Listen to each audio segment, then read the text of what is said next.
हमारा लड़का वो बीमार है, ट्रीटमेंट के लिए हम उसे हॉस्पिटल ले गए थे। हम हमेशा उसको पास ही रखते थे। वो दवाई लेने गए ना, हमारे पास में ही खड़ा था वो। ये कल दोपहर की बात है? जी सर। उसको ढूंढ लीजिए सर, वो खुद मैनेज नहीं कर सकता। क्या हुआ उसे? वो थोड़ा मानसिक रूप से बीमार है, लेकिन किसी को नुकसान नहीं पहुंचाएगा, लेकिन अकेले खुद कर भी नहीं सकता सर। उसको ढूंढना पड़ेगा सर, ढूंढ लीजिए। संजय नाम है? जी सर, संजय मूर्ति, 35 साल का है।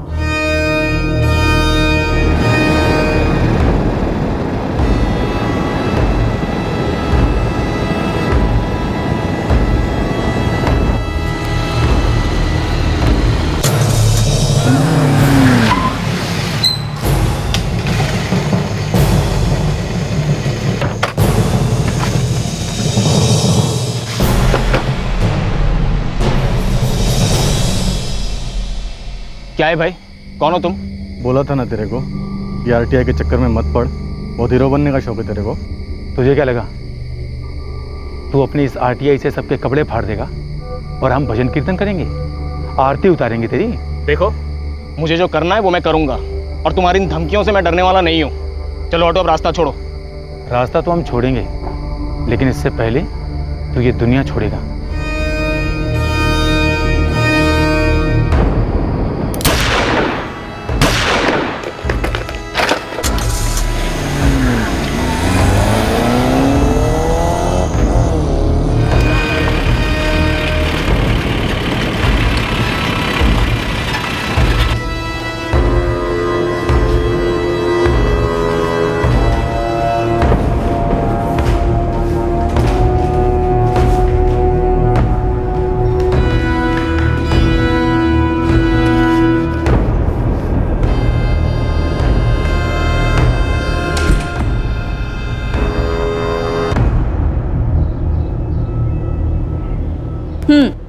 ये रही आपकी चाय। गरिमा, प्रदीप का मर्डर हो गया। क्या?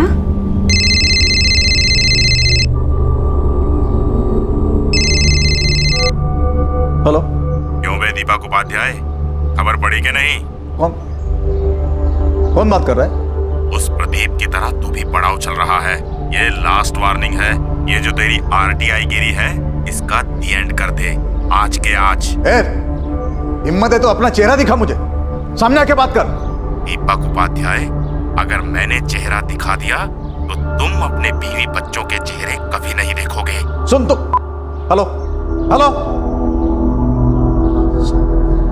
दीपक, फिर से धमकी?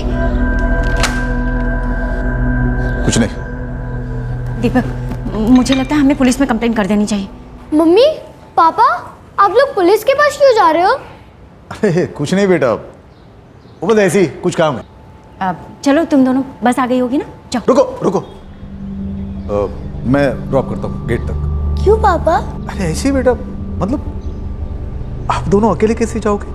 पर पापा, हम लोग तो रोज अकेले जाते हैं। आप ऐसे डरे हुए क्यों लग रहे हो? नहीं बेटा, ऐसी कोई बात नहीं है। चलो जल्दी निकलो, नहीं तो बस मिस हो जाएगी। Bye mummy. Bye bye papa. Bye.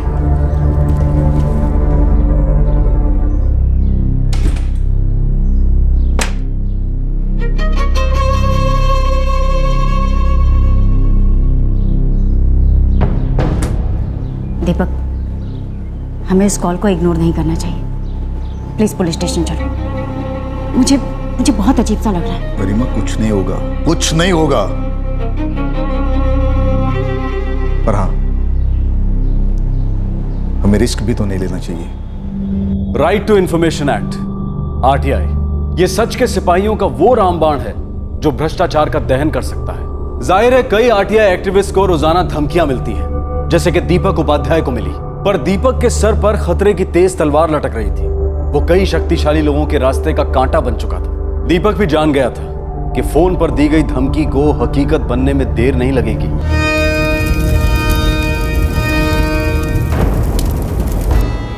Sir, जिन नंबर से यह धमकियां आ रही है, मैं उन्हें पहचानता नहीं, लेकिन जब भी मैं कॉल बैक करने की कोशिश करता हूं, कोई उठाता ही नहीं। अब वो नंबर मुझे बताइए, हम ट्रैक करने की कोशिश करते हैं। सर, मुझे ढूंढने होंगे।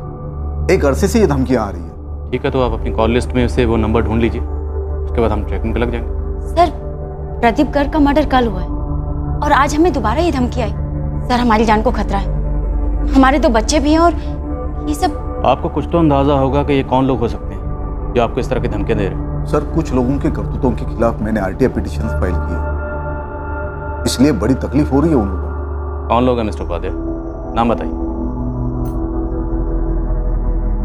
एक तो काशिफ शेख है, कॉन्ट्रैक्टर है।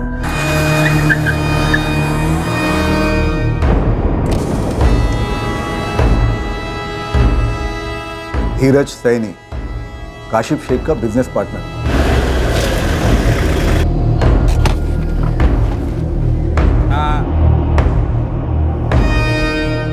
और तीसरा पार्टनर है विक्रांत शर्मा।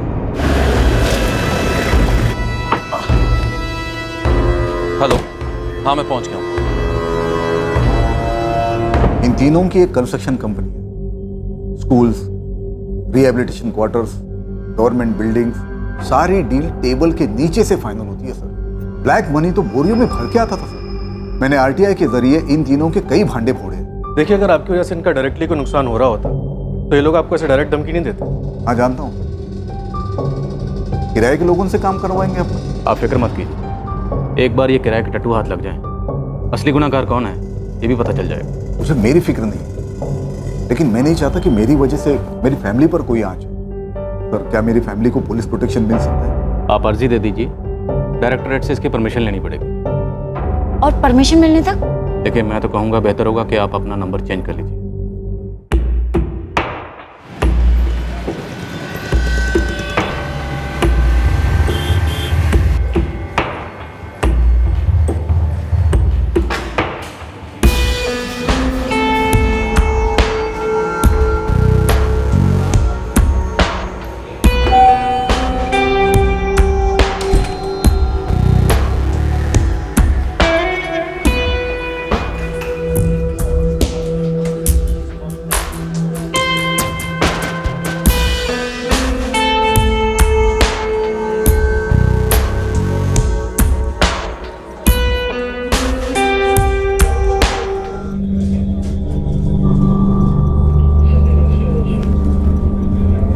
दीपक, सब सही है ना?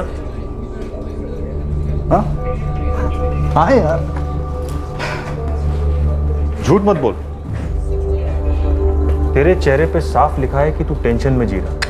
नहीं यार, देख ऐसी कोई बात नहीं है। अरे ये रोज का ही है। दोस्त, टेंशन जिंदगी का हिस्सा है, खुद जिंदगी नहीं। और तुम्हारी जिंदगी भी सही है दीपक, बस सोचने का नजरिया थोड़ा बदल दो। ख्याल रख।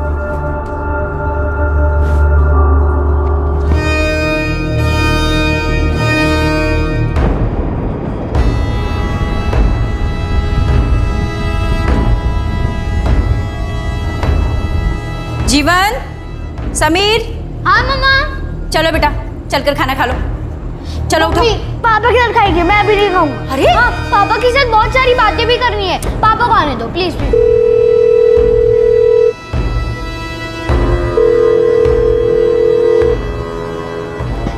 वो खेल रहा है? नहीं, तू रूम में खेल रहा। तो अरे तू हर बार तू नहीं खेलेगा। मम्मी आ जाएगी ना।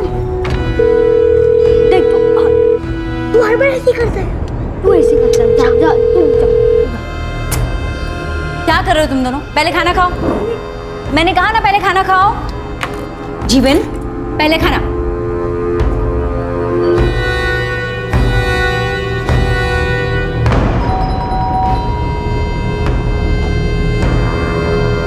हाय नंदिनी। हाय पापा।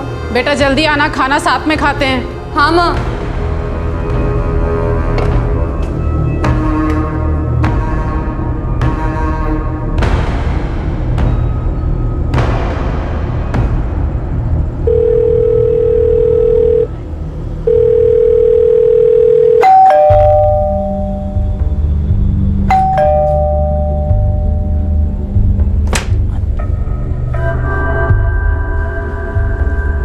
दीपक, ये आपको क्या हुआ? आप ये सब क्या क्या हो?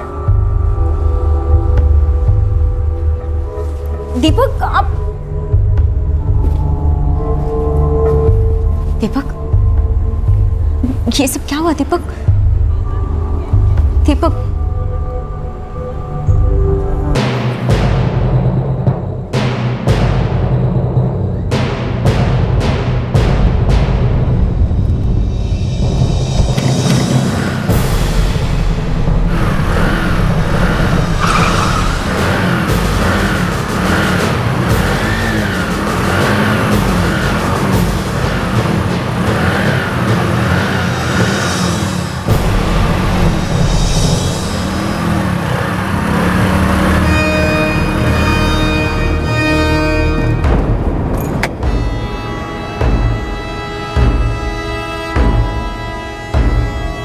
क्या है?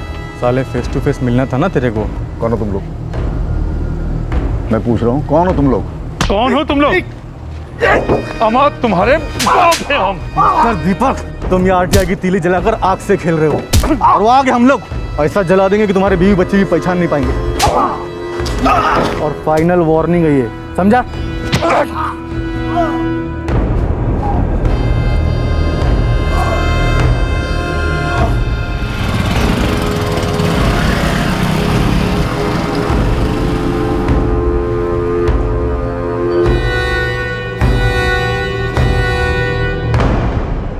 दीपक, दीपक मुझे बहुत डर लग रहा है। डर तो मुझे भी लग रहा है करीमा,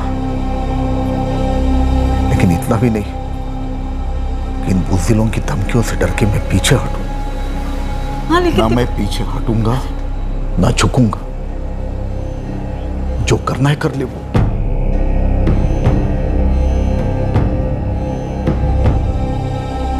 bye mummy, bye mummy, bye papa, bye papa, bye बेटा। अरे रुको बच्चों, क्या हो तुम? समीर, संभाल के जाना बेटा।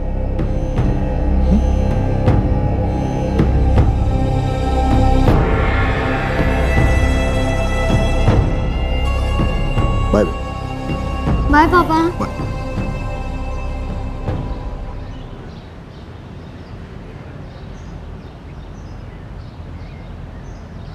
दीपक, दीपक, आप जिस तरह से बच्चों से बाय कह रहे थे मुझे ठीक नहीं लगा। रात भर सोच रहा था मैं। जितना सोचता हूं उतना यकीन होता है कि डरना दरअसल हारना है। दीपक, मैं बस इतना चाहती हूँ कि आपको और बच्चों को कुछ ना हो, बाकी कुछ नहीं। गरिमा, कुछ नहीं होगा। देखो, पुलिस है हमारे साथ, और ये बात उन्हें भी पता है। अगर उन्होंने मुझे मारने की कोशिश की तो वो सारे के सारे मारे जाएंगे।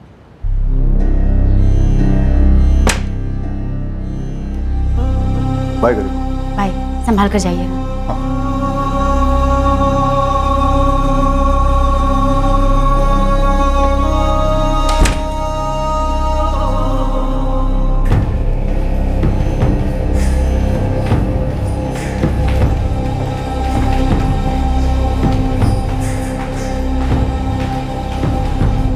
धमकियों के सिलसिले ने एक नया रुख ले लिया था उस दिन। जिस बात का डर था वो हकीकत बनने जा रही थी। खतरे की चिंगारी अब हमले की आग बन रही थी, और इन आग की लपटों ने मौत का नृत्य शुरू कर दिया था।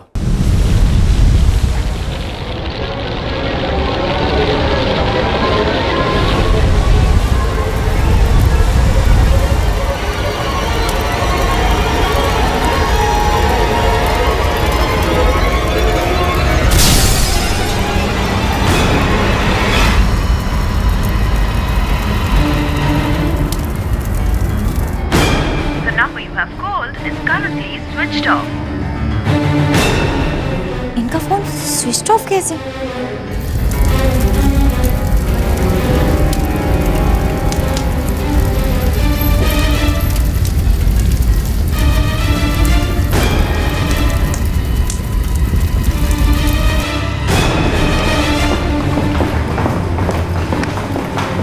सर, कंट्रोल रूम से एक कॉल आया है। नानक रोड पर एक गाड़ी चल रही है। चलो।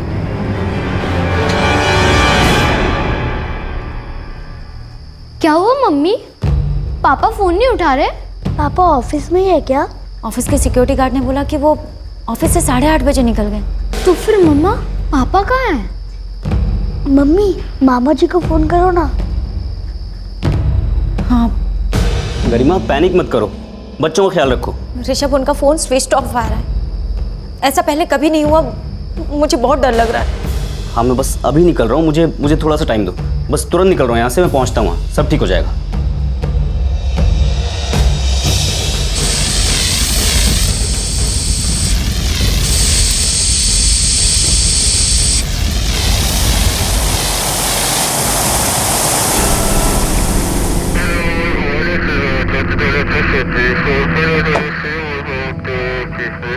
नवदेव सर अंदर एक लाश पड़ी हुई है, पूरी तरह से जली हुई। किसकी है, कुछ पता चला? कोई आइडेंटिटी वगैरह? चेक कर रहे हैं सर।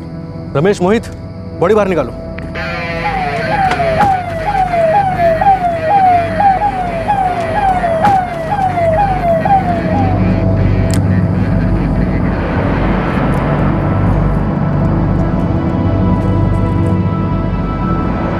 सर अंदर से मोबाइल मिला है, पूरी तरह जला हुआ है। इसका सिम कार्ड देखो और अंदर देखो और क्या है। जी सर। सर बॉडी पे से एक इमरजेंसी कॉन्टैक्ट नंबर मिला है, कोई रीमा उपाध्याय लगता है। कांटेक्ट करो। सर कांटेक्ट हुआ? नहीं, अभी भी स्विच ऑफ ही दिखा रहा है। लगता है उनका फोन होगा। Mummy phone. ये उनका नंबर तो नहीं है। उठाओ तो सही, किसका है? हाँ। हेलो जी, मैं आर्यन मार्ग पुलिस स्टेशन से बोल रहा हूँ। क्या मैं रीमा जी से बात कर रहा हूँ? जी, मैं गरिमा उपाध्याय बोल रही हूँ। जी, क्या ये गाड़ी नंबर XYP4H675 ये किसी आपके जान पहचान वाले की गाड़ी है? ये मेरा मतलब है, ये मेरे पति दीपक उपाध्याय की गाड़ी है। सब ठीक तो है ना? कहाँ है वो? ये काम कीजिए, आप फौरन आर्यन मार्ग पुलिस स्टेशन आ जाइए। पर हुआ क्या है? कोई एक्सीडेंट हुआ है क्या? बताइए ना। मैडम जरा जल्दी कीजिए, आप फौरन आर्यन मार्ग पुलिस स्टेशन आ जाइए। आर्यन मार्ग पुलिस स्टेशन बुलाया तुरंत? कुछ बोल नहीं रहे हैं क्या? हुआ कुछ तो बोला होगा। नहीं ऋषभ, कुछ नहीं बताया। मुझे लगता है जरूर कुछ बुरा हुआ है।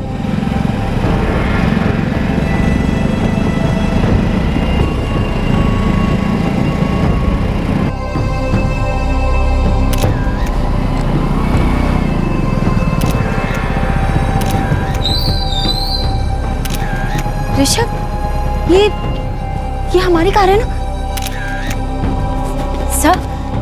सर ये हमारी गाड़ी है। मेरे हस्बैंड कहाँ है? जी आप अंदर जाए, आपको पता चल जाएगा। अंदर चलते हैं, चल के देखते हैं। चल। हाँ पर ये गाड़ी देख तो।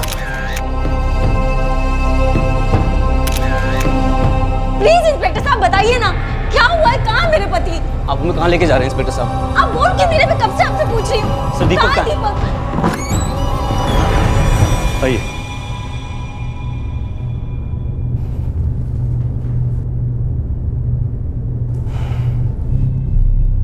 लाश पूरी तरह जल चुकी है, शिनाख्त करना मुश्किल हो रहा है।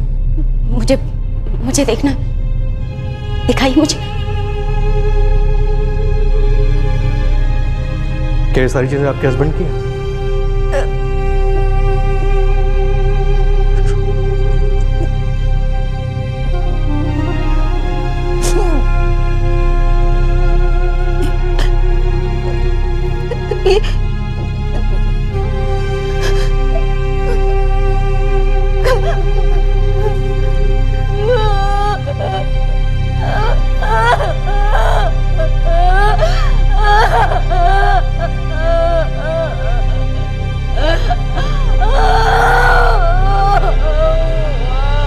कार पूरी तरह से जल गई है। गाड़ी के अंदर से हमें एक मोबाइल मिला है, वो भी पूरी तरह से जली हुई हालत में। पब्लिक के किसी आदमी ने कंट्रोल रूम को फोन किया था। आपके हस्बैंड के आइडेंटिटी कार्ड से हम आप तक पहुंचे। हम आए थे आपके पास मदद मांगने के। कहा था मैंने आप लोगों से कि दीपक की जान खतरे में। अगर आप चाहते तो रोक सकते थे इस मर्डर को, पर आपने नहीं रोका। गरिमा जी, जिसने भी ये घिनौनी हरकत की है हम उसे छोड़ेंगे नहीं। आपने छोड़ दिया इंस्पेक्टर, छोड़ दिया आपने। जब उन्हें गिरफ्तार करना चाहिए था तब तो आपने कुछ नहीं किया। अगर आप चाहते तो इस मर्डर को रोक सकते थे, पर नहीं रोका आपने, नहीं रोका। और उन लोगों ने मार डाला मेरे पति को, मार डाला उन लोगों ने।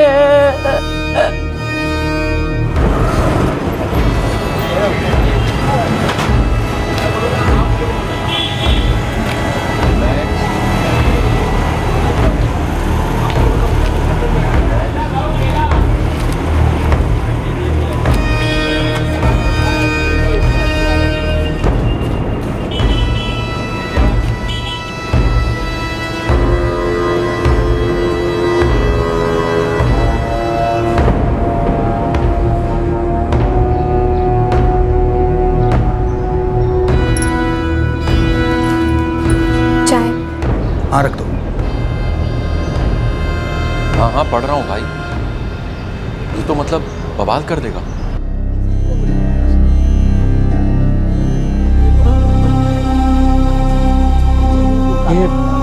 ये सब हुआ कैसे? कुछ पता नहीं है भाई, पुलिस इन्वेस्टिगेट कर रही है। लेकिन मुझे मालूम है किसने किया है। दीपक की इस आहुति को हम व्यर्थ नहीं जाने देंगे। हम कल पुलिस स्टेशन चलेंगे और धरना प्रदर्शन करेंगे। दीपक के कातिलों को सजा दिलवा के रहेंगे।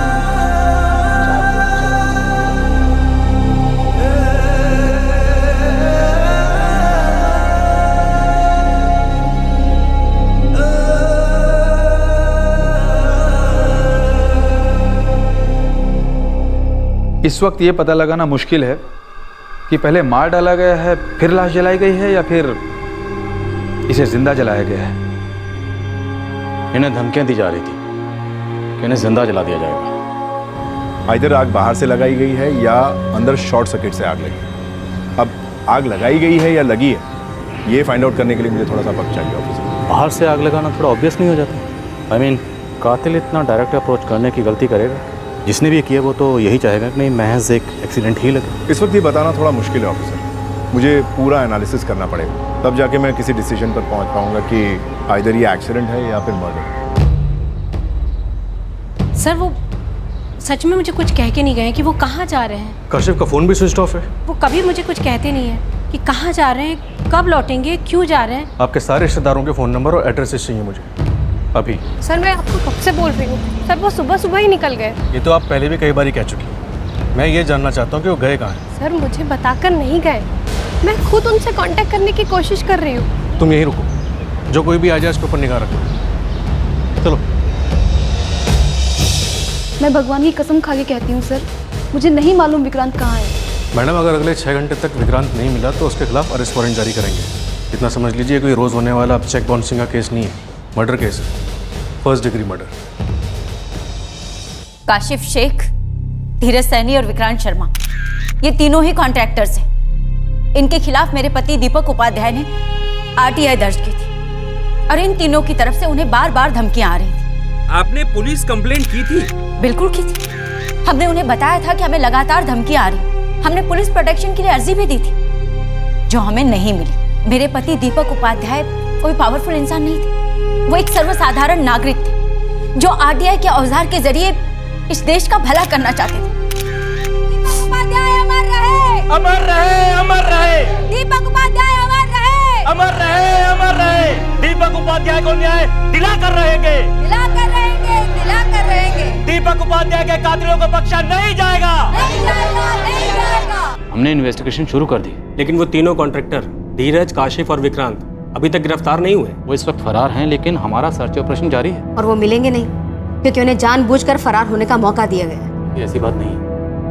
उन्हें गिरफ्तार करने के लिए हमारे पास ठोस सबूत होने चाहिए। हम सबूत जुटाने की कोशिश कर रहे हैं। एक बार सबूत हमारे हाथ में आ गए तो उनसे सवाल किए जाएंगे। फरार है तो सवाल कैसे करेंगे आप? पहले पकड़ेंगे फिर सवाल करेंगे। और फिर वो बड़ी आसानी से निकल जाएंगे और आप उन्हें बड़ी आसानी से और मासूमों को मारने के लिए छोड़ देंगे, जैसा कि दीपक के साथ हुआ। मैं आपको विश्वास दिलाता हूँ कि दीपक उपाध्याय के कातिलों को पकड़ा जाएगा, जरूर पकड़ा जाएगा। हत्यारे तो किराए के किलर्स होंगे, असली हत्यारों तक कभी आप पहुंच भी पाएंगे? बड़ी मछलियां कभी छोटे छोटे जालों में फंसी हैं इंस्पेक्टर। दीपक उपाध्याय अमर रहे, अमर रहे, अमर रहे। दीपक उपाध्याय अमर रहे, अमर रहे, अमर रहे। दीपक उपाध्याय के कातिलों को बख्शा नहीं जाएगा, नहीं जाएगा, नहीं जाएगा। दीपक उपाध्याय के कातिलों को बख्शा नहीं जाएगा, नहीं जाएगा, नहीं जाएगा। दीपक उपाध्याय अमर रहे, अमर रहे, अमर रहे। दीपक उपाध्याय अमर रहे, अमर रहे, अमर रहे। प्रोटेस्ट, प्रदर्शन और आंदोलन आग की तरह फैल गए। दीपक की पत्नी गरिमा ने भी पुलिस पर बराबर प्रेशर बनाए रखा, पर इस सब के बावजूद वो 3 एक्यूज्ड न पुलिस के हाथ लग रहे थे न मीडिया के। और फिर अचानक वो तीनों पुलिस स्टेशन में आ धमके।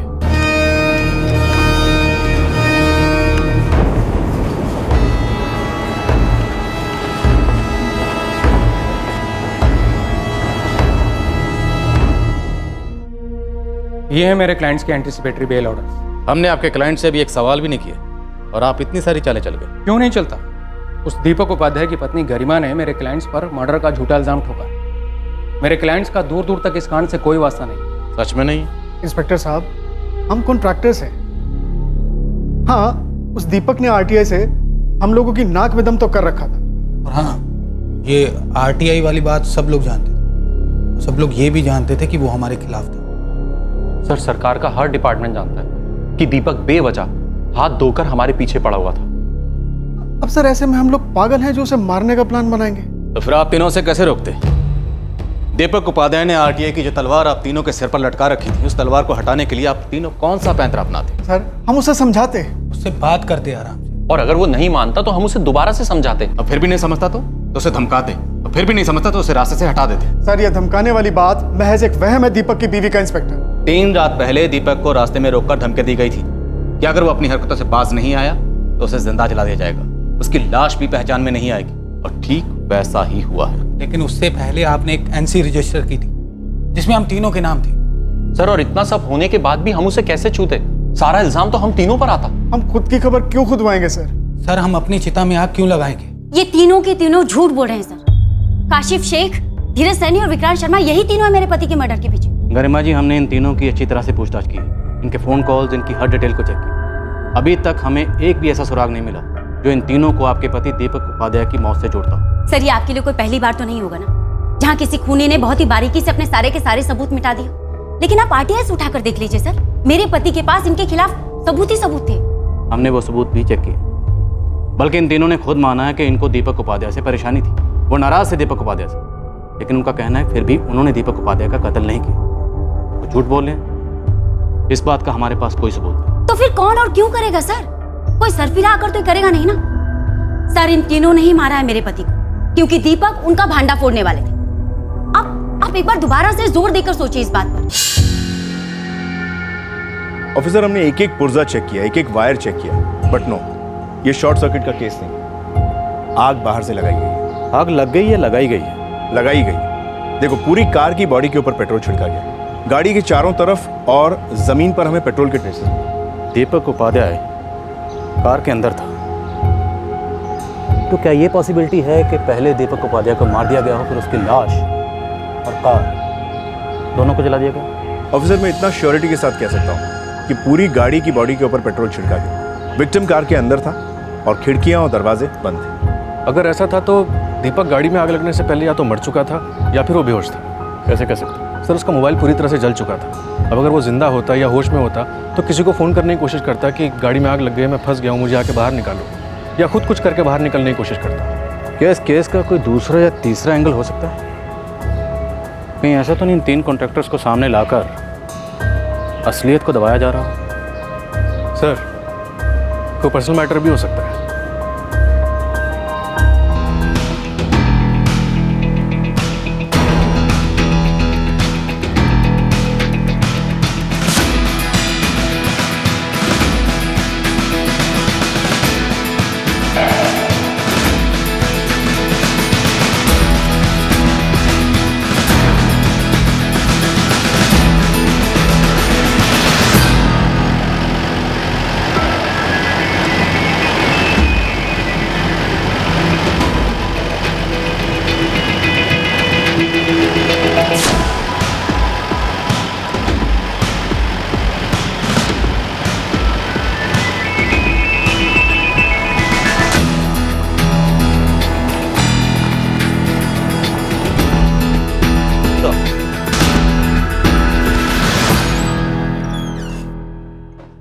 क्या कह रहे थे आप?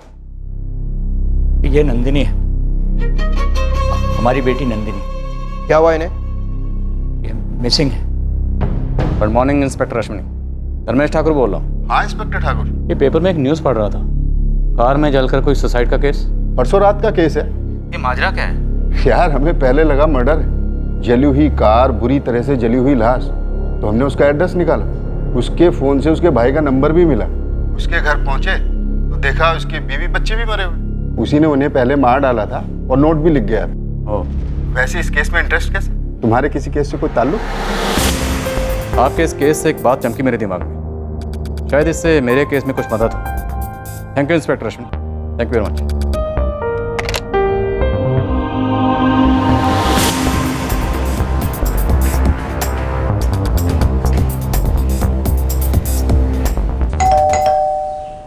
सुसाइड? आप कह क्या रहे हैं? हम हर पॉसिबिलिटी को टटोलने की कोशिश कर रहे हैं। क्या दीपक को कोई मेंटल प्रॉब्लम थी? किसी तरह का कोई डिप्रेशन? मेंटल प्रॉब्लम मेरे पति दीपक को नहीं, पर आपको जरूर है। मैं वहां आपके पुलिस स्टेशन जाती हूँ, आपका एक आदमी कहता है कि शायद एक्सीडेंट का केस, और अब आप एक नया तमाशा शुरू करें सुसाइड का। होने को कुछ भी हो सकता है मैडम। क्या दीपक किसी बात को लेकर डिस्टर्ब थे? हाँ, डिस्टर्ब तो थे, पर उन कॉन्ट्रैक्टर द्वारा दी जा रही धमकियों की वजह से। आप ही बताइए इंस्पेक्टर, कोई भी आदमी चैन से कैसे रह सकता है, खासकर जब उसके बीवी बच्चों को मार दी जाने की बात की जा रही है। गरिमा जी, कुछ भी साबित नहीं हो पा रहा क्योंकि लाश पूरी तरह से जल गई थी। पर आप मुझे जरूर कुछ साबित करना चाहते हैं, बस बात को गोल गोल घुमा रहे हैं। देखिए, ऐसा लग रहा है कि जब गाड़ी में आग लगी तो दीपक ने गाड़ी से भागने की कोशिश नहीं की, अपने आप को बचाने की कोशिश नहीं की, किसी को फोन नहीं किया, जबकि उनके पास मोबाइल फोन था। आप पूरी तरह से तैयारी करके आए मिस्टर ठाकुर। इस केस को क्लोज करने के सीधे सीधे दिख रहा है कि आप बिके हुए उन 3 कॉन्ट्रैक्टर्स के हाथों। आप पब्लिक या सरकार के लिए काम नहीं कर रहे, न्याय और सच्चाई के लिए तो बिल्कुल भी नहीं कर रहे। आप इस वक्त गुस्से में जज्बाती हो रही हैं, पर कानून जज्बाती होकर काम नहीं करता। हम अपना काम करते रहेंगे और सच्चाई को सामने लाकर रहेंगे। सच्चाई आपके सामने इंस्पेक्टर ठाकुर। मेरे पति दीपक उपाध्याय का खून हुआ है, उन कॉन्ट्रैक्टर्स ने मारा है उसे। आप लोग बस कभी एक्सीडेंट, कभी सुसाइड।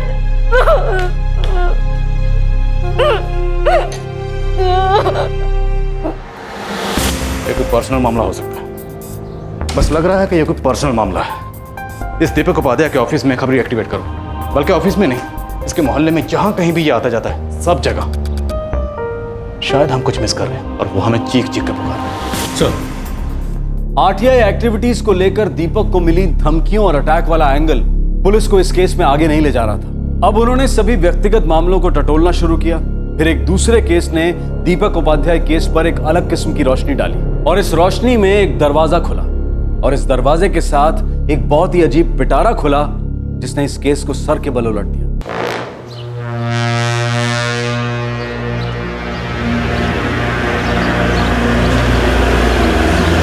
नमस्कार सर। कुछ मिला? सर, दीपक उपाध्याय का ऑफिस में काम करने वालों का सभी का बीमा निकलवाया गया था ऑफिस की तरफ से। कितने का? 45 लाख रुपए का बीमा था दीपक का, जिस पर अब उसकी वाइफ और उसका साला दोनों क्लेम करने पर तुले हुए हैं। कुछ झोल लग रहा है क्या? नहीं, झोल का तो नहीं पता, लेकिन हाँ, उसका ऑफिस में एक बहुत ही खास दोस्त है, अरुण यादव। कुछ बोला वो? मुझसे तो कुछ नहीं बोला, लेकिन आप पूछेंगे तो शायद आपको कुछ बोल दे। हेलो, अरुण यादव जी बोल रहा हूँ। आप कौन? पीएसआई नवदीप डागर बोल रहा हूँ, आरंगमार्ग पुलिस थाने से। दीपक उपाध्याय के बारे में कुछ बात करनी थी तुमसे। जी कहिए, क्या जानना चाहते हैं आप? वही जो हम नहीं जानते और शायद तुम जानते हो। थाने आ जाओ।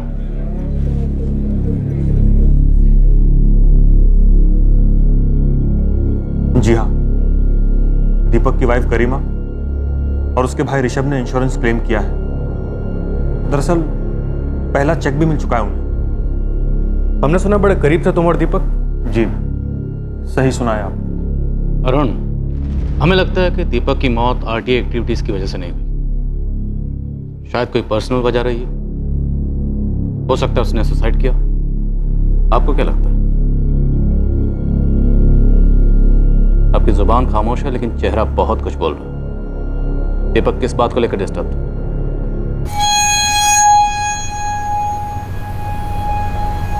दीपक था तो काफी डिस्टर्ब्ड। किस बात को लेकर? एक औरत को लेकर। कौन सी औरत?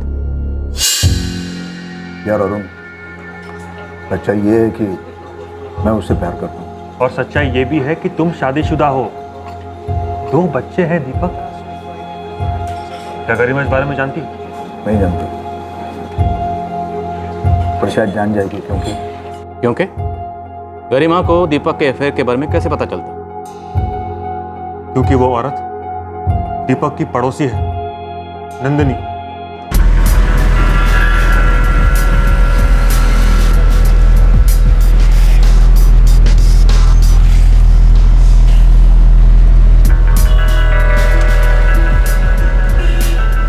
मैं नंदिनी को ऑफिस ड्रॉप करता था कभी कभी, फिर ये कभी कभी रोज रोज का हो गया। फिर ड्रॉप करते करते, पिकअप करते करते कब प्यार हुआ पता ही नहीं चला। प्यार, लव बड़ा भारी शब्द है भाई। जानता हूं, लेकिन उससे भी भारी शब्द है शादी। अरुण, गरिमा के साथ मेरी शादी तो बहुत बड़ी भूल थी। क्या गरिमा दीपक के इस अफेयर के बारे में जानती है? जी हाँ, इस बात को लेकर दोनों में हमेशा बहुत झगड़े होते थे, इसीलिए दीपक का दिमाग हमेशा टेंस रहता था। मैंने उसे कई बार नसीहत दी कि भूल जा नंदिनी, टेंशन जिंदगी का हिस्सा है, खुद जिंदगी नहीं। बस सोचने का नजरिया थोड़ा बदल दो। क्या ये हो सकता है इन सब झगड़ों से परेशान होकर दीपक ने सुसाइड किया? सर, मैं श्योरली तो नहीं बोल सकता, पर दीपक था काफी डिस्टर्ब्ड। वो लोग इस केस को क्लोज करना चाहते हैं, कहते हैं सुसाइड केस था। बस उन्हें केस को जैसे तैसे क्लोज करना।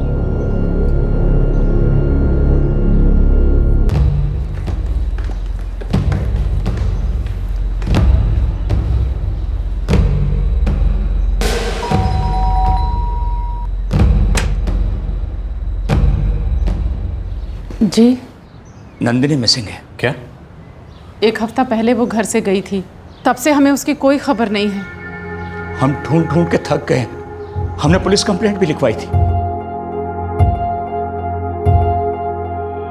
लेकिन ऐसे अचानक कहाँ चली गई? हमारे पड़ोसी दीपक उपाध्याय की मौत के बाद वो बहुत मायूस हो गई थी। उसने नौकरी से रिजाइन भी कर दिया था, किसी से कुछ नहीं बोलती थी, पूरा दिन बैठी रहती थी चुपचाप।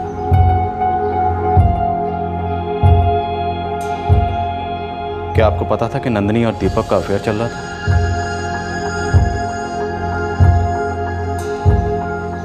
जी पता था। आपको क्या लगता है दीपक उपाध्याय ने सुसाइड किया होगा? ये हम कैसे कह सकते हैं? उसकी मौत की खबर सुनने के बाद तो हम सुन्न हो गए थे। हमें नंदिनी की बहुत चिंता सताने लगी थी। नंदिनी दीपक से बेहद प्यार करती थी और उसकी मौत के बाद वो टूट सी गई। इंस्पेक्टर, जैसे भी वो आप उसे ढूंढ निकाली। हम समझ सकते हैं कि दीपक की मौत के बाद उसकी दुनिया में अंधेरा छा गया था, पर अब तो कई दिन हो गए हैं। जिंदगी ऐसे तो नहीं जी जा सकती। लेकिन नंदिनी गई कहाँ? पता नहीं इंस्पेक्टर, पर कई अखबारों में हमने इश्तिहार दिए, उसकी फोटोग्राफ छपवाई, पर कोई रिस्पॉन्स नहीं। हम समझ ही नहीं पा रहे हैं कि इंतजार का दुख हमें क्यों दे रही है वो। सर, इस गरिमा से भी पूछताछ बनती है, शायद ये कुछ छुपा रही है। No, I don't think so. पहले हमें इस केस की गहराई तक पहुंचना होगा। सबसे पहले हमें इस नंदिनी राजपूत को ढूंढना होगा। एक बार ये नंदिनी राजपूत हमारे हाथ लग गई तो सारी सच्चाई खुद ब खुद सामने आ जाएगी। नंदिनी राजपूत हमें क्लियर करेगी कि दीपक उपाध्याय का मर्डर हुआ या उसने सुसाइड किया। ये केस एक तीर से 2 निशाने वाला लगता है। जिसने दिल तोड़ा उसकी जान ले लो और उसकी मौत की कीमत भी खुद ही वसूल करो।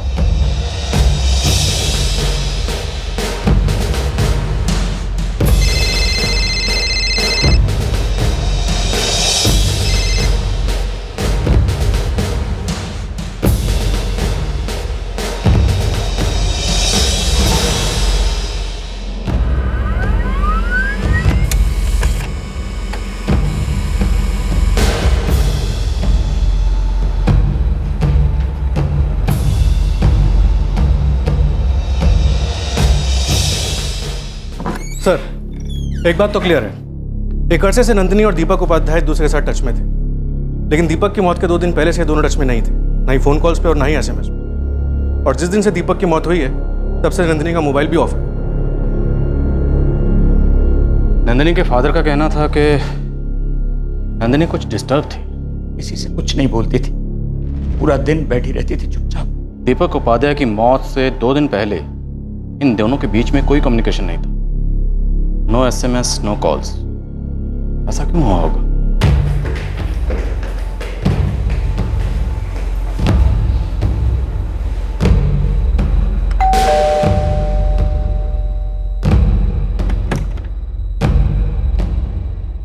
मेरे बच्चे मेरी बहन के घर गए, पर आप क्यों पूछ रहे हैं? मिसेस उपाध्याय, आपका भाई ऋषभ कहाँ है? वो वहां अपने घर होगा, पर बात क्या है बताइए तो। आपके अलावा और इस बात को कौन जानता था कि आपके पति का अफेयर आपकी नेबर नंदिनी राजपूत के साथ चल रहा था? आप तो जानती थी, फिर भी ये बात आपने हमें नहीं बताई। कोई तो वजह रही होगी जिसकी वजह से आपने ये बात हमसे छुपाई। वजह ये थी इंस्पेक्टर कि आप लोग इस केस को कभी सुसाइड कभी एक्सीडेंट पता नहीं क्या क्या करार दे रहे थे, जबकि सच्चाई ये है मेरे पति को उन कॉन्ट्रैक्टर्स ने जलाकर मार डाला। मैं नहीं चाहती थी कि उनके अफेयर वाली बात की वजह से ये केस कहीं और गुम रहा हो। आप एक बात समझ लीजिए इंस्पेक्टर, मेरे पति के अफेयर से इस मर्डर केस का कोई ताल्लुक नहीं, समझे आप? हमने जो समझना था समझ लिया, अब आप भी ये समझ लीजिए, आपके पति की मौत का अगर कोई कारण है तो वो उनका पर्सनल अफेयर है। अब आशिकी में किसने जान दी, किसने जान ली, ये हम बहुत जल्दी पता लगा लेंगे। आप जो भी बोलना चाहते हैं साफ साफ बोलिए। साफ साफ तो आपको बोलना चाहिए था मैडम, लेकिन आप तो चुपचाप बैठी रही, जबकि हम कोई और ही एंगल पकड़कर तहकीकात करते रहे। ये केस मर्डर का है या सुसाइड का, अगर कोई शख्स जानता है तो वो शख्स आप हैं। चलिए मान लेते हैं कि मेरे पति की उस लड़की के साथ दोस्ती थी, खास किस्म की दोस्ती या जो भी, लेकिन मेरे पति उसके लिए, उस लड़की के लिए सुसाइड नहीं कर सकते, बल्कि वो किसी भी कारण के लिए सुसाइड नहीं कर सकते इंस्पेक्टर। उनके 2 बच्चे हैं, 1000 जिम्मेदारियां थी उनके सर पर। आपके पति नंदिनी राजपूत से शादी करना चाहते हैं? सवाल ही नहीं उठता इंस्पेक्टर, वो किसी के लिए भी हम तीनों को नहीं छोड़ सकते थे। फिर भी आपको इस बात का डर तो था? हाँ था मुझे इस बात का डर कि एक दिन अचानक से वो मुझे छोड़कर चले ना जाए। आप दोनों में बहुत झगड़े होते थे? मैंने कहा ना इंस्पेक्टर कि मेरे पति का मर्डर उन 3 कॉन्ट्रैक्टर्स ने करवाया। वो उनकी वजह से परेशान थे, उनकी धमकियों की वजह से परेशान थे। वो भी बहुत परेशान थी, बहुत डिस्टर्ब थी गायब होने से पहले। वैसे वो है कहाँ? कौन? आपकी पड़ोसन नंदिनी राजपूत। मुझे क्या पता? इसके सारे कॉल्स टाइप करो। ये कहाँ जाती है, किससे मिलती है, क्या करती है, हर मिनट की डिटेल चाहिए। जो औरत अपने पति का अफेयर छुपा सकती है वो कुछ भी छुपा सकती है।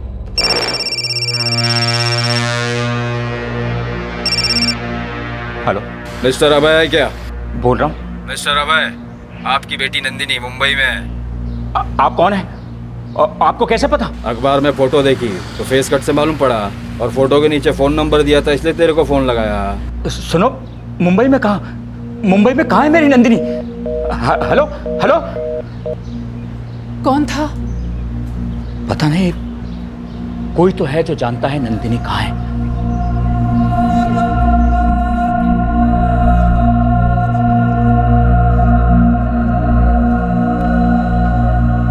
दीपक भैया के कातिल का कुछ पता चला है ऋषभ?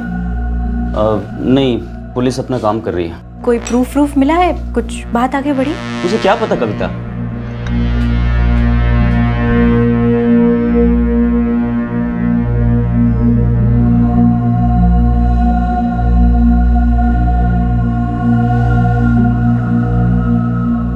दीपक, आप जिस तरह से बच्चों से बाय कह रहे थे मुझे ठीक नहीं लगा। सर, किसी ने नंदिनी के पिता अभय को फोन किया, बोला नंदिनी मुंबई में। और कुछ नहीं बोला? अपना नाम वाम कुछ भी? नहीं सर, अज्ञात कॉलर था। नंबर ट्रैक किया? मुंबई के कांदिवली इलाके से था, किसी पीसीओ से। मुंबई? माजरा क्या है? क्या गेम चल रहा है? मुझे लगता है कोई नंदिनी को पकड़वाना चाह रहा है, उसे सामने लाना चाह रहा है। सर, हमें ये अफेयर और इंश्योरेंस वाली बात ना पता चलती तो शायद ये कॉल आता ही नहीं। ये कॉल आया तो नंदिनी के पिता अभय को था, लेकिन दरअसल ये कॉल हमारे लिए था, हमें गुमराह करने के लिए। मैं बोल रहा हूँ ना, मुंबई में है, जल्दी चले आओ और ले जाओ अपनी बेटी नंदिनी को। देखो, सच बोल रहा हूँ मैं, और यही सही होगा उसके लिए। ए भाई, अरे कैसा बाप है रे तू? तेरी बेटी की तेरे को जरा भी फिक्र नहीं किया? देख, अभी तेरे को लास्ट टाइम बोल रहे है, ताबड़ तो मुंबई आ जा, वरना तेरी नंदिनी शायद तुझे कभी दिखाई नहीं देगी। हमें कुछ भी समझ में नहीं आ रहा है सर, क्या करें? अब मुंबई कोई छोटा सा गांव तो है नहीं, 2 करोड़ लोगों की आबादी में हम अपनी नंदिनी को कैसे ढूंढेंगे? बहुत डर लग रहा है इंस्पेक्टर साहब। सर, कोई भी हमें ऐसा फोन क्यों करेगा? हमारी बेटी को कोई तो खतरा होगा। सर, बाकी के दोनों फ़ोन कॉल्स भी वहीं से ट्रेस हुए हैं, मुंबई के कांदीवली इलाके से। दोनों अलग अलग पीसीओ से किए गए। मुंबई के कांदीवली इलाके में आपका कोई रिश्तेदार है? मुंबई? नहीं सर, वही तो मैं कह रहा था, मुंबई में हमारा कोई नहीं है। दोनों बार एक ही बंदे ने फ़ोन किया था? आई मीन दोनों बार आवाज़ सेम थी? वही आवाज़ थी सर, बहुत भारी सी आवाज़ है उस आदमी की। ये फ़ोन कॉल्स महज फ़ोन कॉल्स नहीं है, दरअसल इशारे हैं। किताब नहीं समझी सर, हालात ठीक नहीं। मुंबई पुलिस को इन्फॉर्म करो, उनकी मदद की जरूरत पड़ेगी। चूहे बिल्ली का खेल शुरू हो गया, खेलना तो पड़ेगा।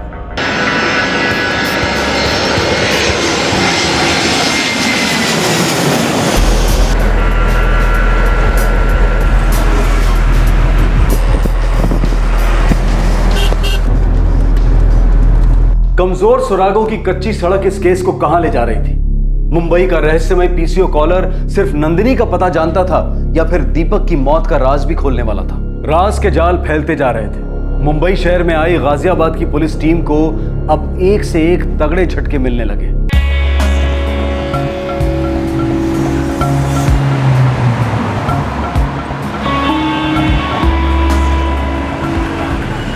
चेहरा याद नहीं रहता हमें तो तारीख कैसे याद रहेगी? और कौन कब आता है फ़ोन करने यहाँ? अपने को क्या करना है? मैं तो ये फ़ोन की तरफ देखता तक नहीं हूँ, बस बिल फाड़ा, पैसा लिया, निकल पड़ो। और कोई रोज़ रोज़ आए तो? मोबाइल का ज़माना ऐसा है, रोज़ रोज़ स्टडी करने कौन आता है यार? सर दूसरे पीसीओ पर चलते हैं।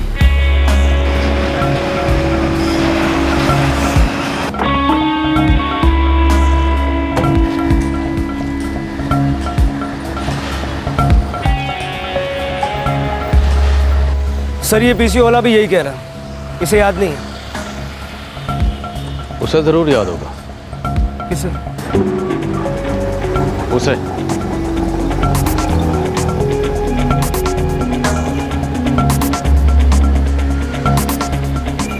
इस महीने की 21 तारीख 1:45 से 2:15 के बीच का फुटेज मिलेगा? हाँ सर, ज़रूर मिलेगा। हम लोग तो 3-3 महीने का फुटेज संभाल कर रखते हैं, क्या पता कब काम आ जाए।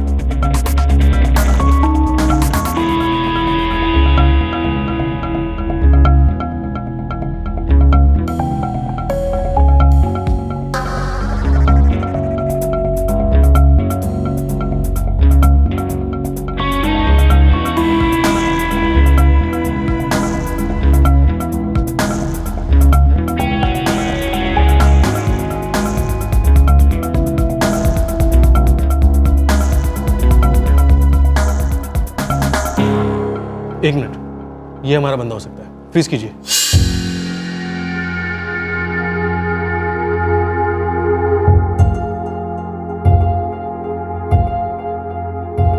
जरा इसकी टी शर्ट पर जूम करिए।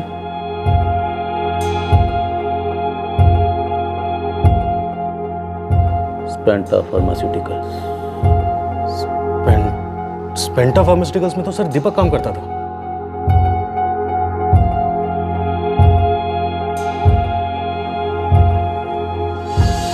यहाँ आसपास कोई स्पेंटा फार्मा की ब्रांच या फैक्ट्री है? हाँ बिल्कुल है सर, यूनिट नंबर 471 सर। ये बस 4 लेन छोड़ के ही है और ये यहाँ की सबसे पुरानी यूनिट है सर। बड़ा ही पेचीदा मामला है। दीपक उपाध्याय की कंपनी के मुंबई ब्रांच का कोई आदमी नंदिनी के माँ बाप को फ़ोन करके उसके ठिकाने के बारे में इन्फॉर्म करता है। सर हो सकता है ये दीपक का कोई पुराना दुश्मन हो। Quite possible. मोहब्बत और दुश्मनी में इंसान का दिमाग बड़ा ही टेढ़ा चलता है। एक बात होता है, ये केस हमें काफ़ी लंबे अरसे तक याद रहने वाला है।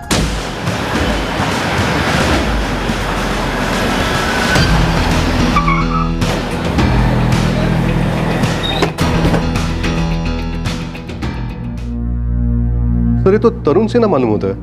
कौन तरुण सिन्हा? आपके पास इसकी ढंग की तस्वीर है? आई मीन जिसमें इसका चेहरा साफ नजर आता? कोई रिकॉर्ड है इसका आपके पास? ऑफ कोर्स, इसकी सारी डिटेल्स तो इसके बायोडाटा और जॉइनिंग फॉर्म में मिलेगा। वैसे इसने अभी अभी ज्वाइन किया हुआ है, 1 महीना भी पूरा नहीं हुआ। ज्यादा से ज्यादा 3 हफ्ता पकड़ लो। 3 हफ्ते? मतलब दीपक की मौत के 1 हफ्ते बाद? सर इन दोनों का आपस में कुछ ना कुछ कनेक्शन जरूर है।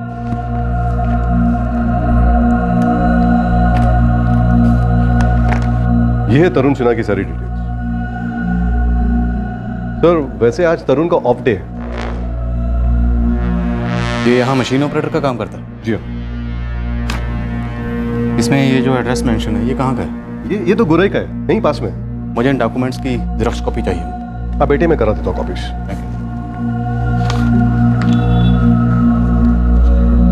पावड़े साहब, इस बंदे पे 24 घंटे निगरानी रखनी होगी। पॉसिबल है? बिल्कुल पॉसिबल है सर, अभी करवा दें।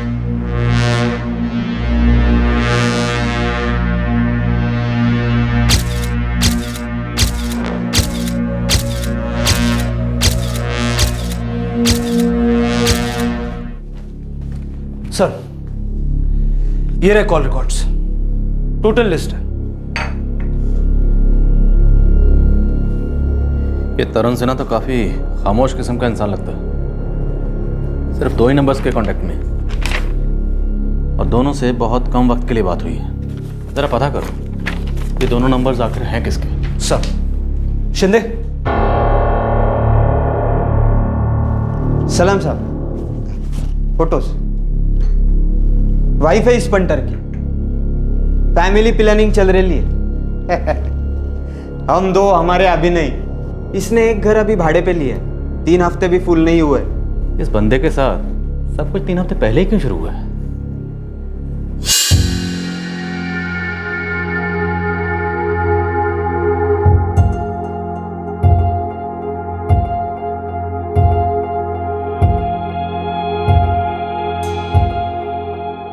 चेहरा जरा देखो गौर से।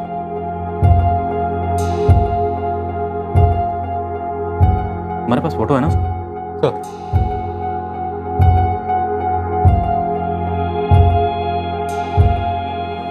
देखो, चलती है ना? एकदम जेरॉक्स कॉपी। इससे मिलता है सर। अगर ये दोनों चेहरे मिलते हैं तो क्या ये केस वही केस है जिसके लिए हम मुंबई आए, या ये कोई और केस बनने वाला है?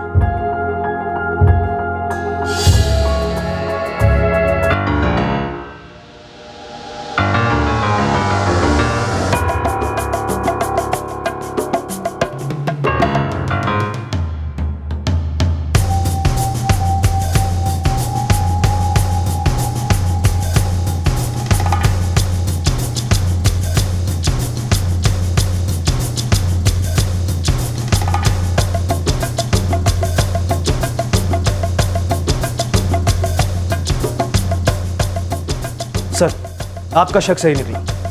ये दोनों नंबर्स जिससे तरुण सिन्हा कांटेक्ट में हैं, दोनों गाजियाबाद के हैं और दोनों नंबर्स दीपक उपाध्याय के नाम पर खरीदे गए। ये तरुण सिन्हा ही दीपक उपाध्याय है।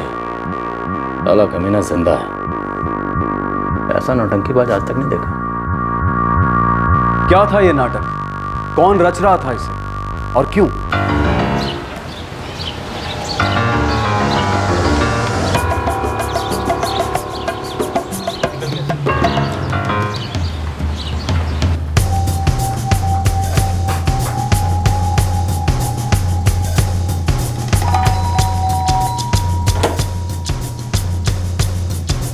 नंदिनी राजपूत। हाँ जी। आप लौट चलिए, आपको आपके घर ले जाने आए हैं। क्या मतलब है आपका? बात क्या है? आपके पति का नाम क्या है? तरुण सिन्हा। पक्का? लॉक कर दे। बड़े बदतमीज हैं। है कौन आप?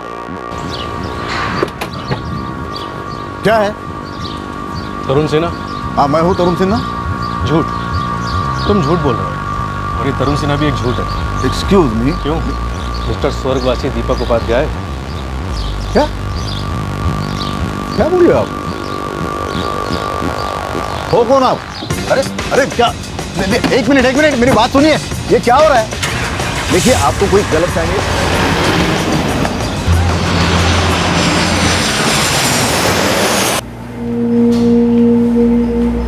मैं अपनी मर्जी से मुंबई आई थी। मर्जी आपकी, तैयारियां दीपक की। अच्छी पार्टनरशिप है। देखिए, ये दीपक नहीं तरुण है, तरुण सिन्हा। मैं इनसे दीपक की डेथ के बाद मिली थी। ओह हाँ, अच्छा, आप इनसे दीपक की डेथ के बाद मिली थी। मिलते ही फट से प्यार हो गया, फट से शादी हो गई।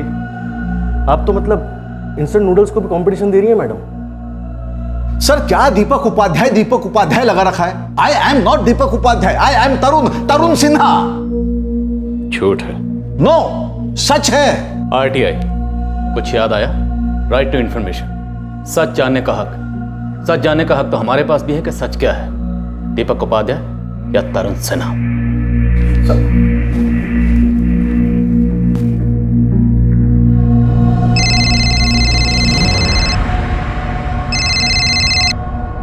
हेलो, गर्मा जी, इंस्पेक्टर धर्मेश ठाकुर बोल रहा हूँ। केस सॉल्व हो गया। क्या सच में आपने दीपक के कातिल को पकड़ लिया? जी नहीं, हम दीपक उपाध्याय के कातिलों को नहीं ढूंढ पाए, और जिस शख्स ने अपना कत्ल खुद ही किया हो उसके कातिलों को कोई कैसे ढूंढ सकता है? आप फिर से मर्डर केस को सुसाइड का नाम देने हैं। नहीं गरिमा जी, ये सुसाइड केस नहीं है बल्कि पुनर्जन्म का मामला लगता है। मुबारक हो, आपके पति जिंदा है और उनका जन्मदिन मनाने के लिए हम उन्हें मुंबई से यहाँ ले आए। आइए, आप भी पुलिस स्टेशन आकर खुद अपनी आंखों से देख लीजिए। मैं नहीं मानती इस बात को। हमें भी इस चमत्कार को मानने में थोड़ा वक्त लगा। तो आप आ रही हैं या आपको लाने के लिए पुलिस स्टेशन से किसी को भेजूं? दीपक कैसे जिंदा हो सकते हैं?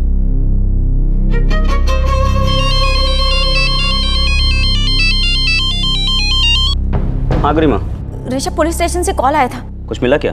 हाँ, वो लोग कह रहे हैं कि दीपक जिंदा है। क्या? हाँ, मुंबई में कहीं मिले, उन्हें यहाँ लेकर आ रहे हैं। लेकिन ये कैसे हो सकता गरिमा?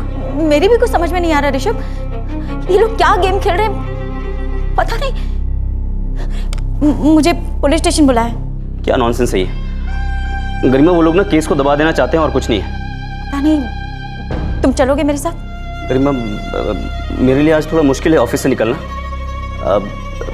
देखो गरिमा, डरने की कोई बात नहीं है। वो लोग ना केस को क्लोज करना चाहते हैं और कुछ नहीं है, और तुम हर बात उनकी मानने की जरूरत भी नहीं है।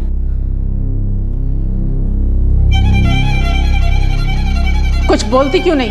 क्या है ये सब? और ये आदमी कौन है? पुलिस का कहना है कि आदमी दीपक है, और पुलिस ये भी कह रही है कि तुमने और दीपक ने मिलकर कोई साजिश की है। क्या हो रहा है ये सब? पापा, माँ, ये लोग नहीं समझ रहे। वो आदमी दीपक नहीं, तरुण सिन्हा है। इंस्पेक्टर साहब, बहुत ही फिल्मी तरीका ढूंढा है आपने इस केस को क्लोज करने का। गरिमा जी, जिंदगी फिल्मों से ज्यादा फिल्मी हो सकती है। आइए, आपको आपके मरहूम पति से मिलवाता हूं। आइए, अपने पति से नहीं मिलना चाहेंगे?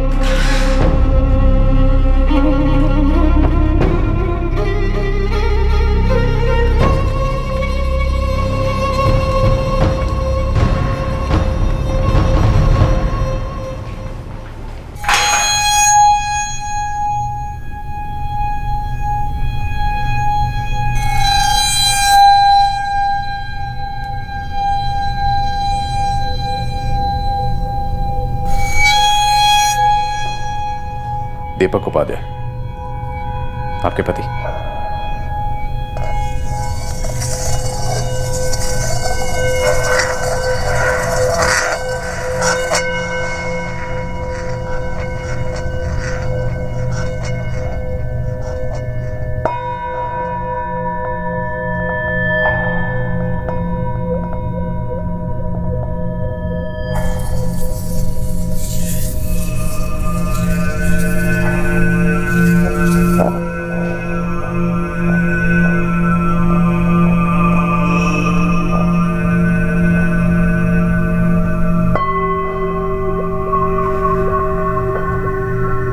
ये मेरे पति नहीं है। ये वाकई में मेरे पति नहीं। सर, क्यों इन सब की और मेरी जिंदगी के साथ ऐसा गंदा मजाक कर रहे हैं आप? क्यों? ये दीपक है कौन? देखिए, मैं कोई दीपक वीपक नहीं हूं। मैं तरुण सिन्हा था, मैं तरुण सिन्हा हूं, और मैं तरुण सिन्हा ही रहूंगा। मुझे दीपक उपाध्याय बनाने पे क्यों तुले आप? अरे मैं कोई और कैसे हो सकता हूं?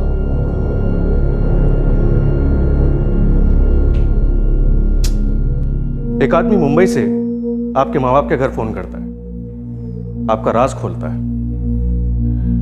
यूं कह लीजिए आपको पकड़वाता है। और ये वो आदमी है नंदिनी जी जिसे आप तरुण सिन्हा कह रही हैं। सरासर झूठ बोल रहे हैं आप। तरुण मेरे पति है, समझे आप? जी, हम जो समझे आप नहीं समझ रही हैं। न ये आपका पति है और ना ही ये कोई तरुण सिन्हा है।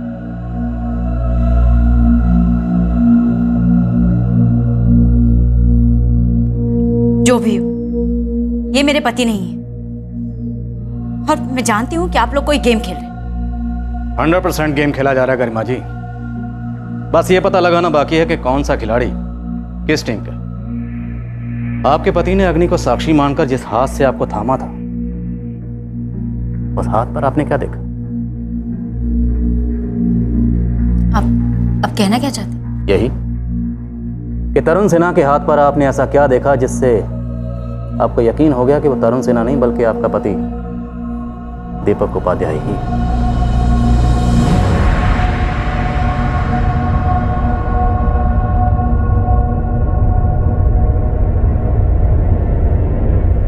नंदिनी जी, ये आदमी आपका राज खुलकर आपसे पीछा छुड़वाना चाह रहा है, ऐसा क्यों? क्योंकि ये भी किसी से पीछा छुड़वाने की कोशिश कर रहा था। किससे? अपने आप से, दीपक उपाध्याय से। गुड। तो अब आप ये मानती हैं कि ये आदमी दीपक उपाध्याय ही है? मानना कैसा, मैं तो हमेशा से जानती थी यही दीपक है। शायद उसे ठीक से पहचानती नहीं थी। वो दीपक ही है, मेरे पति दीपक उपाध्याय। वो अपना हुलिया चाहे जितना भी बदल ले, पर अपने हाथ पर का वो निशान वो कभी नहीं मिटा सकते।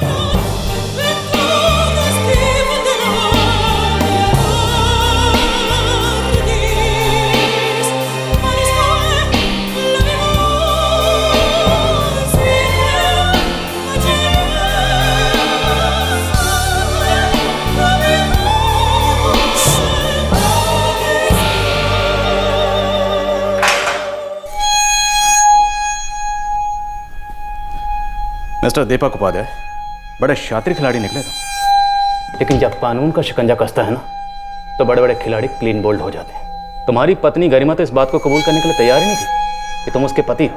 तो तुम्हारी वो दूसरी पत्नी नंदिनी, उसने भी सच उगलने में बहुत मेहनत करवाई। देखिए सर, सच तो यह है कि मैं तरुण सिन्हा हूँ। मिस्टर दीपक उपाध्याय और तरुण सिन्हा, हम सच को उगलवाने के लिए उंगली को टेढ़ा नहीं करते, झूठ को टेढ़ा कर देते हैं और फिर उसे उल्टा लटका देते हैं। सच अपने आप हलक से बाहर आ जाता है। इस केस का सबसे बड़ा झूठ तुम हो। तुम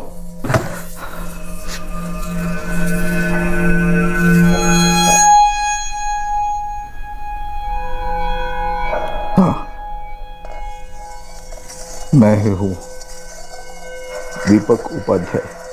गरिमा और नंदिनी दोनों ने इस बात को कबूल किया था कि पुलिस की हिरासत में जो आदमी था वो तरुण सिन्हा नहीं बल्कि वाकई दीपक उपाध्याय था, जो पूरी दुनिया के लिए कुछ दिनों पहले मर चुका था। आखिरकार दीपक ने भी अपनी असलियत को कबूल कर लिया।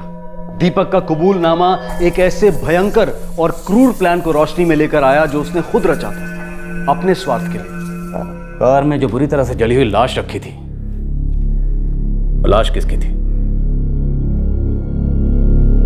दीपक, जीवन, समीर, जल्दी आओ।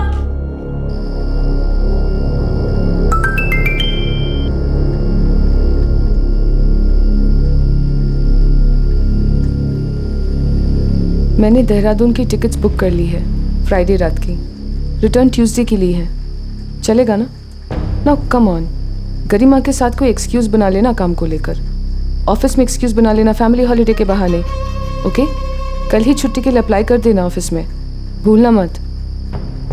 नंदिनी, मेरे बारे में नहीं तो कम से कम अपने बच्चों के बारे में सोचा होता, इस घर के बारे में सोचा होता, जिसे बनाने के लिए दिन रात मैंने खून पसीना एक किया। दीपक, दीपक, तुमने और नंदिनी ने मिलकर मेरी और मेरे बच्चों की जिंदगी बर्बाद की। मैं आखिरी सांस तक तुम दोनों को नहीं छोड़ूंगी। सुना तुमने? नहीं छोड़ूंगी मैं तुम दोनों को। नंदिनी और मेरे अफेयर को छुपाने की मैंने लाख कोशिश की, छुपा नहीं पाया। सर, मैं उसे कह नहीं पाया कि अब मैं उसे प्यार नहीं करता। जीजा जी क्या कर रहे हैं आप? ये गरिमा का कोई ख्याल नहीं है? ऋषभ, ये क्या जीजा जीजा जी लगा रहे हो? देखो, तुम पहले मेरे दोस्त थे ना, तो साले तो बाद में बने हो। मैं अपनी बहन का भाई हमेशा से था और रहूंगा। देखो ऋषभ, मैं नंदिनी से प्यार करता हूँ और आगे भी करता रहूंगा। आपका ये प्यार मेरी बहन और उसके बच्चों की जिंदगी बर्बाद कर रहा दीपक। मन करता ना यहीं पे तुम्हें जान से मार डालूं मैं। तुम्हें क्या लगता है मैं उन तीनों को ऐसे ही छोड़कर चला जाऊंगा? तो पागल हो गए हो क्या? मैं उन तीनों की जिंदगी पूरी तरह से सेट करके जाऊंगा। वो भी खुश, मैं भी खुश। वादा करता हूं कि तू भी खुश रहेगा। गरिमा मुझे समझ ही नहीं पा रही थी, पर मेरा दोस्त, मेरा साला ऋषभ, वो समझ गया सर कि मेरे दिल में क्या था। मैं बहुत बुरी तरह से डिप्रेशन में चला गया। मेरे मन में सुसाइड के ख्याल आते थे। मैं सोचता था कि खत्म कर दो ये सब कुछ, जान दे दो अपनी।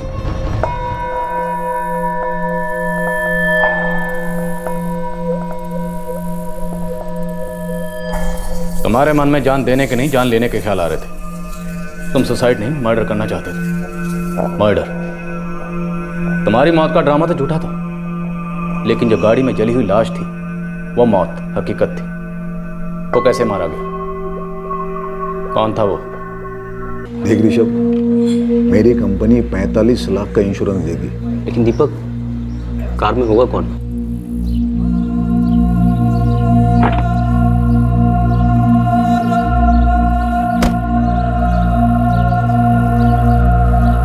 अरे सुनो, अरे सुनो,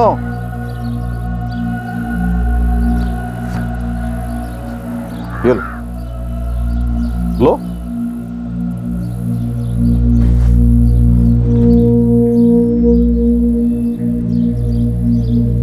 अरे क्या कर रहे हो? क्या कर रहे हो? हाँ, क्या कर रहे हो? भूख लगी है? भूख लगी है? खाना खाना है?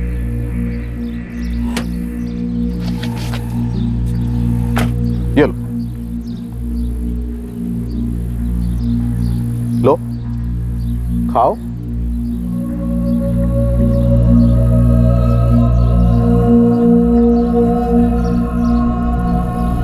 वो आदमी मेंटली ठीक नहीं है। रोज मेरे ऑफिस के आसपास ही दिखाई देता है।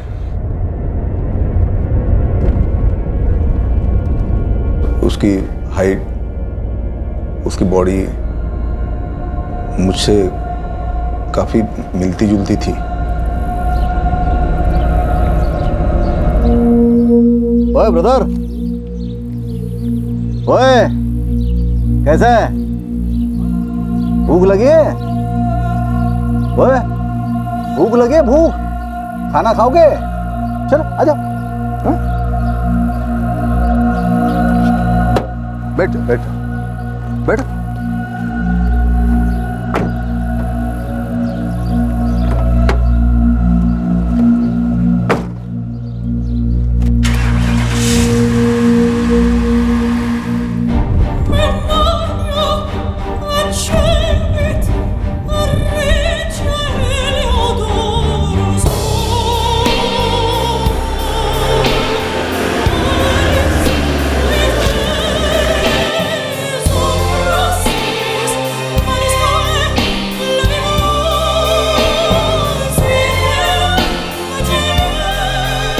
कौन था वो आदमी? सर मैं नहीं जानता वो कौन था। शायद वो खुद भी नहीं जानता था कि वो कौन था।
आरटीआई एक्टिविस्ट की आड़ में तुमने घिनौना षड्यंत्र रचा।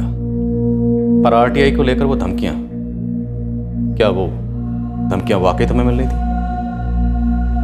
उस प्रदीप की तरह तू भी पड़ाव चल रहा है। ये लास्ट वार्निंग है। मुझे मेरी फिक्र नहीं है, लेकिन मैं नहीं चाहता कि मेरी वजह से मेरी फैमिली पर कोई आंच। सर, क्या मेरी फैमिली को पुलिस प्रोटेक्शन मिल सकता है?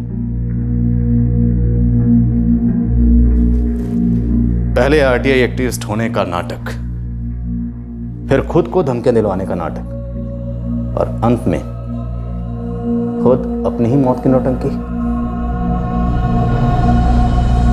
इस ड्रामे में फरेब था, धोखा था और निर्दयी हत्या थी, और इस सब के बीच एक प्रेम कहानी भी थी, दीपक और नंदिनी की। इस अवैध प्यार की कीमत थी 45 लाख रुपए, जो बतौर इंश्योरेंस गरिमा को मिलने वाले थे।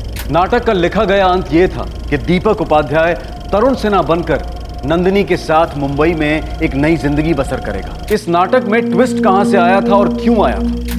दीपक ने खुद नंदिनी के पिता को फोन क्यों किया था? क्या इसमें कोई पुलिस के लिए छुपा हुआ निमंत्रण था? सर, मैंने अपना हुलिया तो बदल दिया था,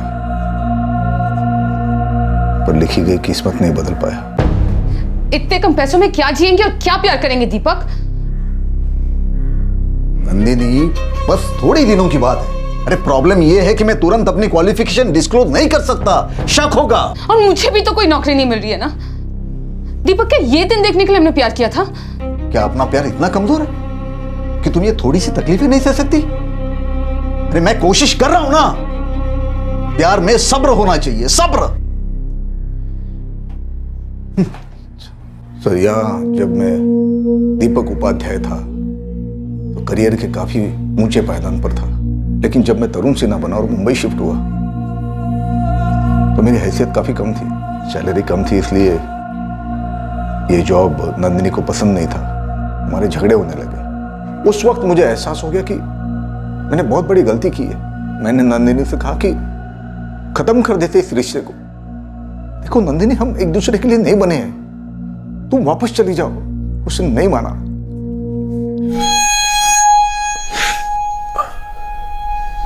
क्योंकि हमने शादी भी तो कर ली थी ना सर। शादी? तुमने नंदिनी से शादी कब की? मर्डर के बाद? और असली नामों के सर्टिफिकेट है? दीपक उपाध्याय, तरुण सिन्हा या फिर कुछ और? शादी दरअसल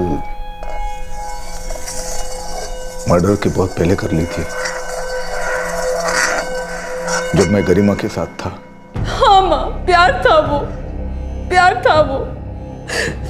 पूरी तरह से हो चुके थे हम एक दूसरे के। 1 साल पहले हम दोनों ने शादी कर ली थी और मुझसे ये सब लड़कों को देखने का चक्कर संभाला नहीं जा रहा था, सो भाग गई उसके साथ। तुम भाग गई उसके साथ, पर वो तुम्हें अपने से दूर भगाना चाहता था।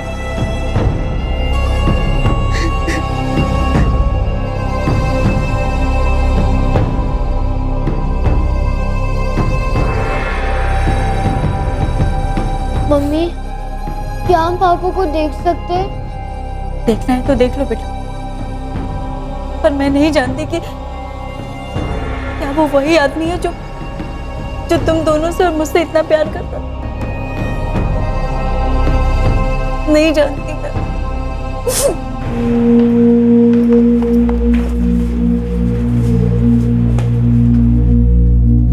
कहां छुपा रखा ऋषभ को? मुझे सच में कुछ नहीं पता इंस्पेक्टर। उन्होंने मुझे कुछ नहीं बताया और ना ऑफिस से फोन किया। दरअसल सुबह से उनका फोन भी स्विच ऑफ आ रहा है।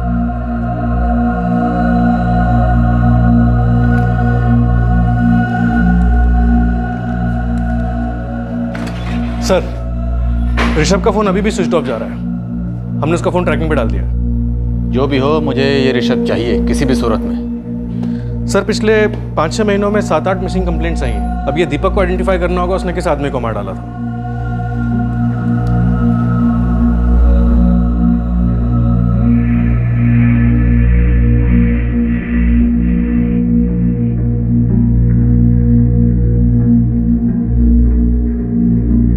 संजय मूर्ति सर, 5 महीने से मिसिंग था, मेंटल पेशेंट था। इसके माँ बाप इसे यहाँ इलाज के लिए लेकर आए थे। हमारा लड़का वो बीमार है, ट्रीटमेंट के लिए हम उसे हॉस्पिटल ले गए थे।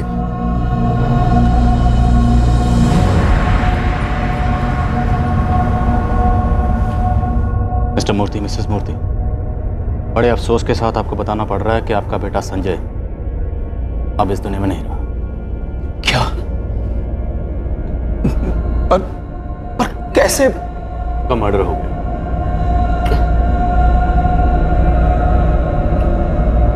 क्यों?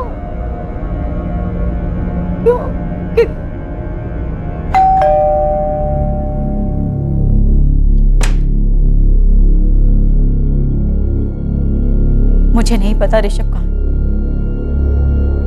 मैं तो ये सोच भी नहीं सकती कि मेरा सगा छोटा भाई मेरे पति के साथ मिलकर एक मासूम आदमी का मर्डर कर सकता है, वो भी इसलिए कि मेरा पति अपनी प्रेमिका के साथ जीवन बसर कर सके। आपको ऋषभ ने यह बात कभी भी नहीं बताई कि आपके पति दीपक उपाध्याय और नंदिनी राजपूत ने 1 साल पहले शादी कर ली थी?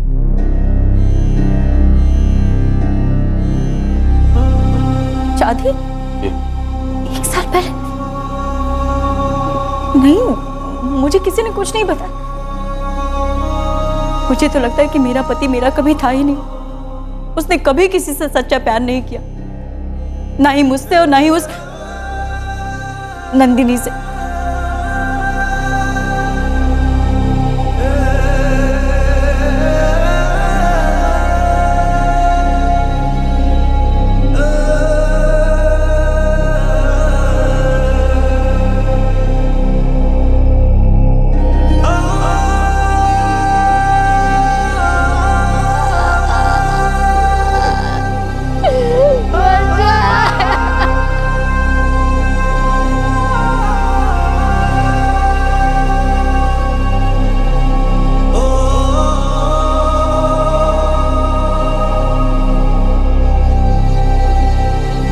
दीपक उपाध्याय को आईपीसी की धारा 302 के तहत मर्डर के चार्ज पर गिरफ्तार किया गया है। उस पर 120 बी के तहत क्रिमिनल कॉन्स्पिरेसी, 201 के तहत डिसअपीयरेंस ऑफ एविडेंस, 420 फ्रॉड के लिए, 466 और 468 फॉर्जरी और चीटिंग के आरोप भी लगाए गए हैं। मर्डर के चार्जेस को छोड़कर बाकी सभी चार्जेस नंदिनी राजपूत पर भी लगाए गए हैं। गरिमा अपने पति दीपक को एक आरटीआई हीरो समझती थी। वो उसके नंदिनी के साथ चल रहे अफेयर को भी मजबूरन नजरअंदाज कर रही थी। लेकिन जब उसे दीपक और नंदिनी की शादी और दीपक द्वारा किए गए मर्डर के बारे में पता चला तो वो विश्वास ही नहीं कर पाई। संजय एक मासूम और दिमागी रूप से कमजोर पेशेंट जो उस शहर में ट्रीटमेंट के लिए आया था, अस्पताल से भटक गया और सीधे एक भयानक मौत के जबड़े में जा गिरा। एक ऐसे भेड़िए के हाथों मारा गया जो अपनी ही मौत का नाटक रच रहा था। इंसान चाहे जितना नाटक रच ले, झूठ का जाल बुन ले, लेकिन एक सच हमेशा अटल रहता है, क्राइम नेवर पेज। चोरी हमेशा पकड़ी ही जाती है। कोई भी मुजरिम कभी भी चैन की नींद नहीं सो पाता है। उसके घर और जमीर के दरवाजे पर या तो पछतावा दस्तक देता है या फिर कानून की हथकड़ी। आपसे फिर मुलाकात होगी क्राइम पेट्रोल सतर्क में एक और नए केस के साथ। तब तक अपना ख्याल रखें, सुरक्षित रहें और याद रखें, सही वक्त सही कदम, सतर्क रहें। जय हिंद। इस तरह के और भी एपिसोड देखने के लिए हमारे चैनल को सब्सक्राइब करें और बेल आइकन दबाना ना भूलें।